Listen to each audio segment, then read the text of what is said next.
All right.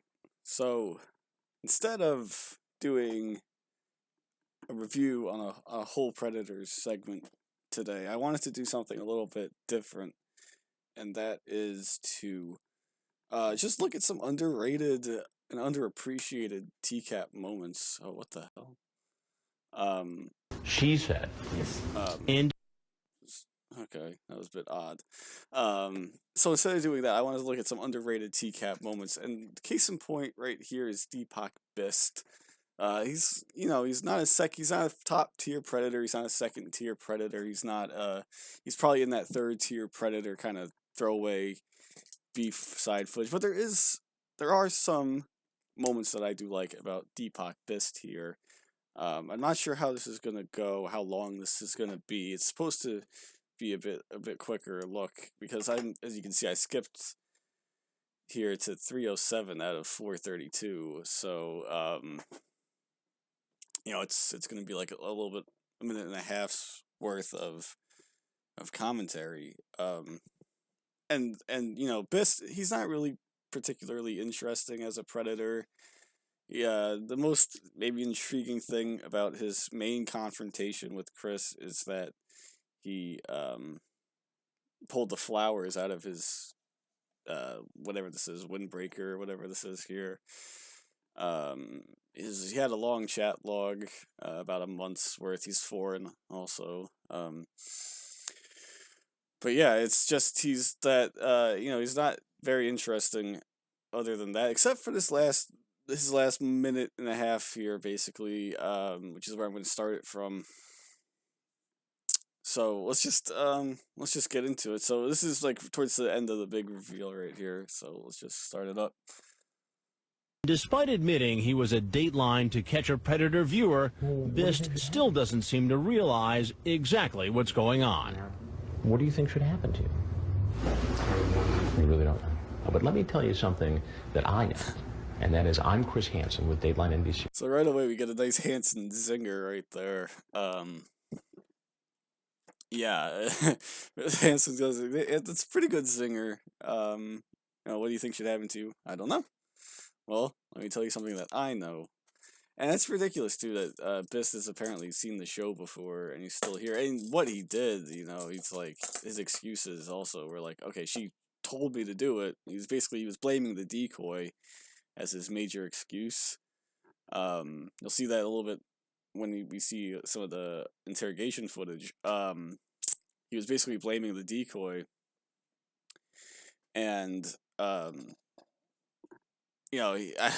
if he's an avid to catch a predator viewer, he should know that, hey, well, first of all, if he was an avid TCAP viewer, he would know, hey, you should probably bolt it as soon as you get in, as soon as you see Chris Hansen pop up.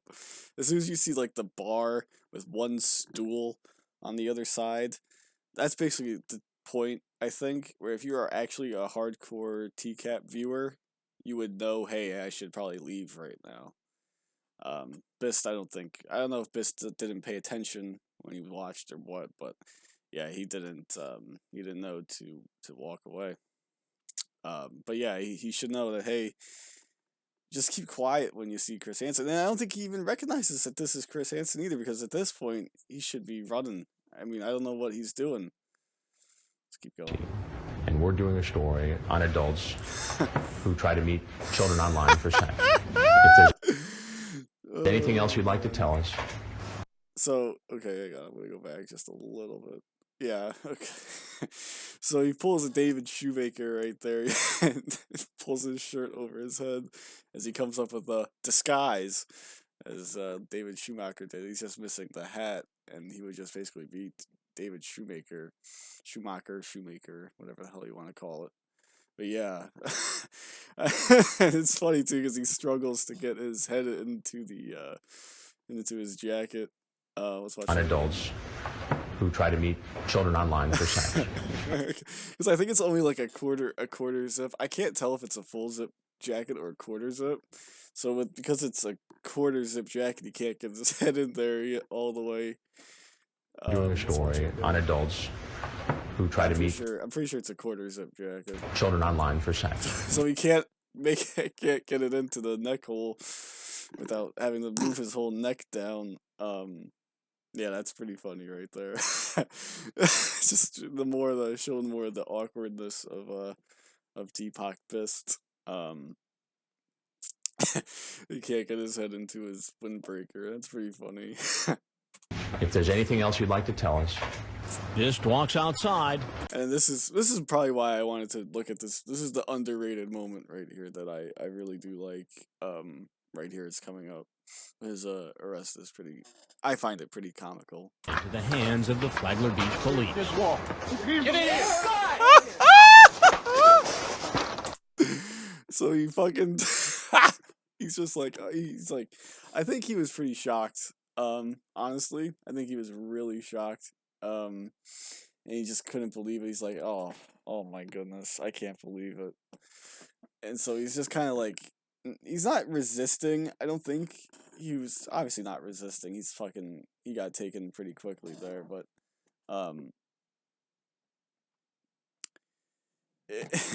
it's just like kind of like disbelief that this was really happening to him. So he's just like, he doesn't know what to do. He's just kind of, his first instinct I think is to just go into the house. I don't know. It's very odd. It's very odd, but it's just kind of weird. Like, I don't know. I've seen comparisons where he thinks it's like Grand Theft Auto, and you can just go back into your safe house and it just, oh yeah, it'll just all go away after a while. But no, that's not how the real world works. But it's pretty funny. And then he gets grabbed. I love the way he gets grabbed by the arresting officer here. He's just like a little piece of shit. You know, he's just Police. Just walk. Get in here! turns back into the house. And just look at the way that he gets grabbed right there. He just has no chance, man. Just walk. Get in here! They just grab him like he's nothing. Like if that was like Lee Greer or fucking Twink Toilet, some of the other fatter predators, they wouldn't have been able to do that. But since Deepak Bist is like a complete, he's like all skin and bones basically, they got him. And they forcibly grabbed him. You know that they just grab him like he's nothing. It's funny. That's just funny to me. Just walk. Get in here!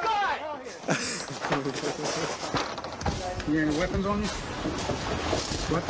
No weapons. During his So that was the main point here. We're gonna watch the rest of this footage because I do like some of his interrogation footage. If you ever seen his full, I do recommend. I do remember watching his full interrogation, and it was pretty interesting. I did like it, and he was trying. I don't know what the hell was wrong with this guy, but it's like he's in this bad situation. I think he fled the country, so he probably had that in the back of his head about why he could just forget about it and do some odd things in the interrogation room. But he was like kind of like not flirting with the female officer or the interrogator, whatever you want to call it. Not flirting with her, but just kind of playing along, trying to be like a buddy. Like, I don't think he realized the gravity of his situation. We'll see a little bit of it right here, but it's a bit interesting. his question It's a bit interesting. I do recommend watching this whole thing. It's pretty interesting. at the police station, Bist goes back to blaming the decoy. Well, she lured me, I would say that. Run that by me again. She lured me, I mean. But under more questions, She lured me, and then the officer, run that by me again? Like, yeah, come on, Bist. You gotta have a better excuse than that, man. It's so simple, you know. You're an adult. He's like in his mid-20s here. Should be in the prime of his life. And he's just like, oh man, this 13-year-old girl, forced me to come here because I couldn't say no. She used her female powers, as Lauren Armstrong would say, to get me here. And that's not accurate. You're the adult, man. You gotta have something better to do at 20, in your mid-20s. I think he was in college, or he was a graduate student at this point. And it's just like, come on, you gotta have something better to do than talk online to a 13-year-old girl, man.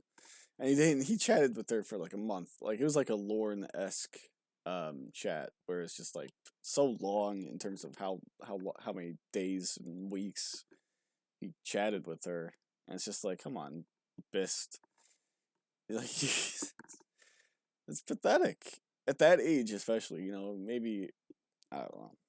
At 37 or 36, I should say, for Lord, it might be a little bit more like you just go into work every day, you come home, you do your little whatevers. But Bist, you should be out. You should be out and partying and exploring the town, not chatting with a 13-year-old girl.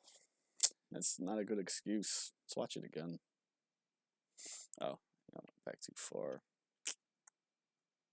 Goes back to blaming the decoy. Well, she lured me, I would say that. Run that by me again. She lured me, I mean. But under Yeah, I just love how shocked the male officer is.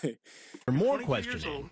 You drove from West Palm Beach up And he here just 3.5 looks to annoyed. He just looks annoyed, like he wants to get out of there. And he just looks like, oh, I see. He's just more like, I think, it looks like he's more mad that he's in this situation than what actually what is going to happen in the future. 4 hours.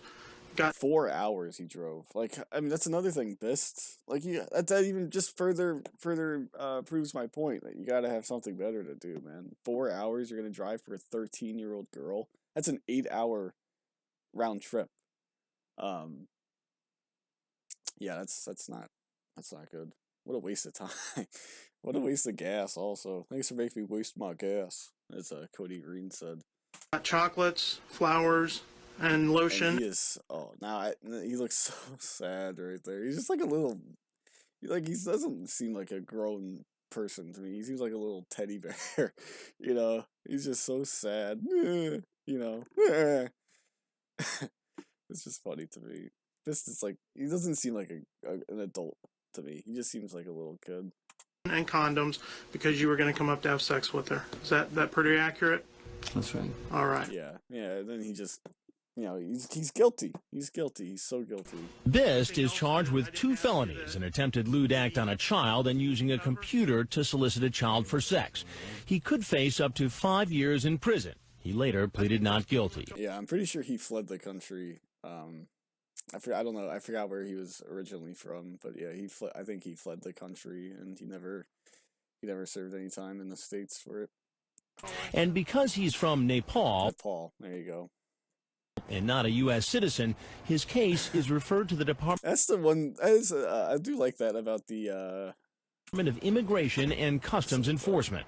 Yeah, that is the one thing I do like about the Flagler Listen, Beach his case sting, is that is they referred show to the- them coming out. And it's just like they're still trying to cover their face, but their hands are tied, so they can't do it without turning their head. It's like that footage of Lauren Armstrong getting escorted, I think, to his car to get searched, when has to turn his head completely around to to avoid the cameras, and he complained about that. He's like, "Oh, the cameras were right in my face. They nearly touched me." Like, shut up, Lauren. That's about Lauren. This is about Deepak Bist, and he's just like a little kid, man. I think he is a kid at heart. That doesn't explain his behavior at all. But yeah, that was a pretty quick look at Deepak Bist. Just skipping the first half really of his footage. I wasn't really interested about that, but just the part where he gets arrested, that she lured me, is really funny to me. So that's why I just wanted to look at that today instead of his whole footage. Save some time while doing it. But yeah, that's gonna do it. Let me know if you want to see any other underrated TCAP moments get looked at. I'm always a fan of doing other things. So until next time, I'll see y'all later.